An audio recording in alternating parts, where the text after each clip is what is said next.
All right, please, Commissioner. All right, good morning. Everyone's got sound? Everybody's good?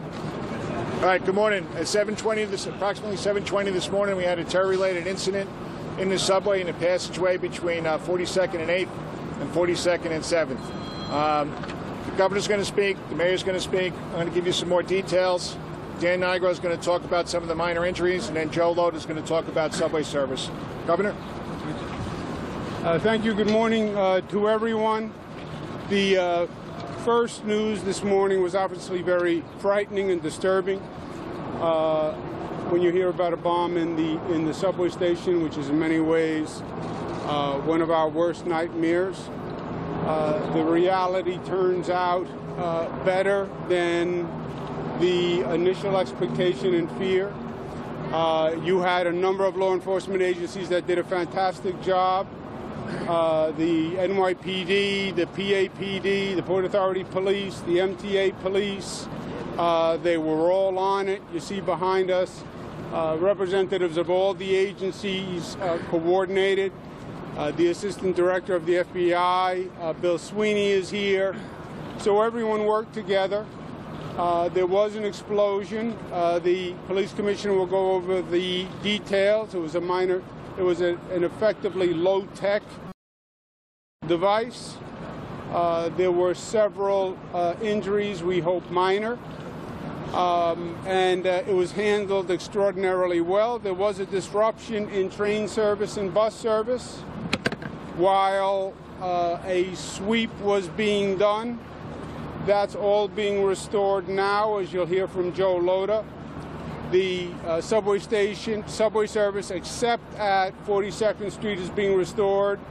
The Port Authority bus terminal is reopened, so buses will be running once again. This is New York.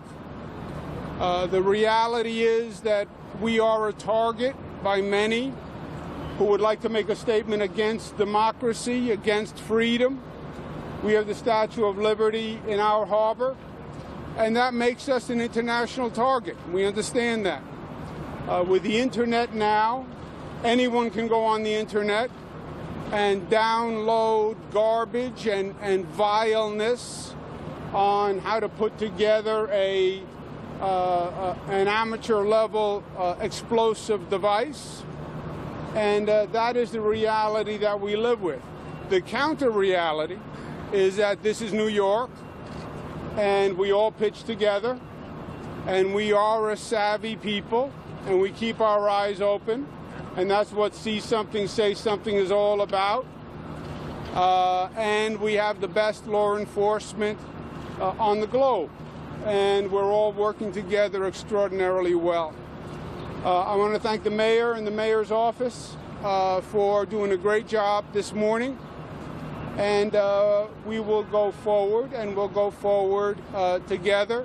All the service will resume. Let's go back to work. We're not going to allow them to disrupt us. That's exactly what they want. And that is exactly what they're not going to get. Thank you. Thank you. Thank you very much, Governor. Let's be clear, as New Yorkers, our lives revolve around the subways. When we hear of an attack in the subway, it's incredibly unsettling. And let's be also clear, this was an attempted terrorist attack. Thank God the perpetrator did not achieve his ultimate goals.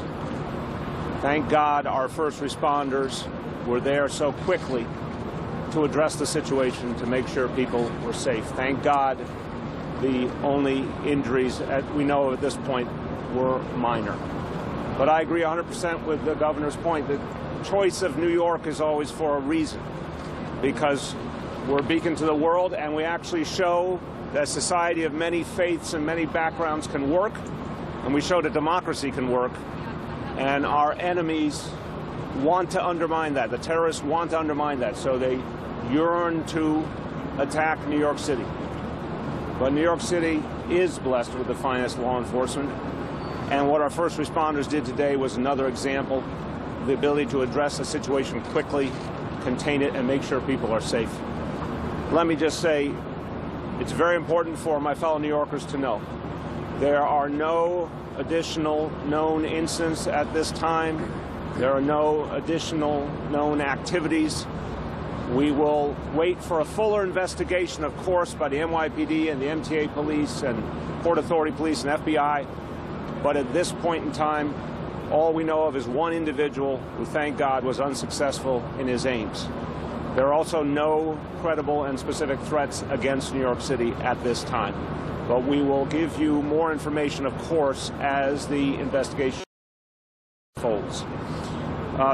The first responders responded brilliantly. Now the mission of the NYPD is to secure all major transit hubs and major sites in this city. So you'll see expanded NYPD presence today all over the city. New Yorkers have come to understand when you see our specialized forces, when you see those long guns and those highly trained officers, that's something that should be reassuring to you. It means NYPD is on full alert and out in force, and that means you're safe. Finally, want to say, the governor invoked that phrase, we can't say it enough times, when you see something, say something. This is the difference maker. We've seen it time and again. When an everyday New Yorker sees something that doesn't make sense, hears something, sees a package, gets a feeling that something's wrong, don't hold it to yourself. Tell a police officer. They are the ones who can take the information and act on it. It's so important to speak up because you could be saving many lives by doing so. I'll finish by saying this. This is the most resilient place on earth. We've proven it time and time again. We proved it just over a month ago. We proved it on 9/11. We're going to prove it again today. The terrorists will not win.